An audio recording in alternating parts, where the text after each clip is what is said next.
మా ఇంటి దగ్గరలో ఉన్న పక్వాన్ ఎక్స్ప్రెస్ అనే రెస్టారెంట్ లోపల రంజాన్ సందర్భంగా ఇఫ్తార్ విందు పెట్టిల్లు. ప్రియం కాదులేండి, $25 బఫే. ఇక్కడ బయట రెస్టారెంట్ లకు పోయి తింటే $20 రెండు దోశలు వస్తాయి. అట్లాంటిది 10-15 ఐటమ్లు వస్తున్నాయి టిచ్ పెడతామా?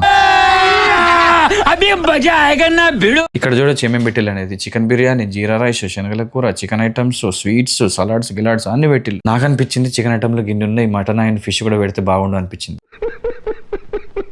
తేస కాకపోతుంది. ఇక తెలుసు కదా ఆపచ్చని ఎట్లుంటుందో. తినకపోయినా అన్ని ఐటమ్లు ప్లేట్లో తీసుకొచ్చుకున్నాం.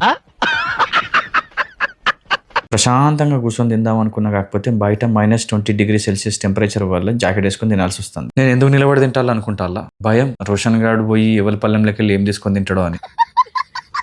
ఇంట్లోకి వెళ్ళే కంటే ముందు అనుకున్నాం నేను మేఘ, రోషన్ గాని తీసుకుపోతే వీడు తింటాడా, కరెక్ట్ గా కూర్చుంటాడా, సతాయిస్తాడా అని చెప్పేసి అనుకున్నాం. కానీ వీడికి వచ్చిన తర్వాత అర్థమైంది ఏంటంటే రోషన్ గాడే బాగా ఎక్సైటెడ్ అయిపోయింది. అయ్యా వాళ్ళకి ఇంతకంటే కావాల్సింది ఏమున్నది. ఇక అట్లిట్లా చేసి 2-3 రోజులకు సరిపడేది అంతా తిన్నాం.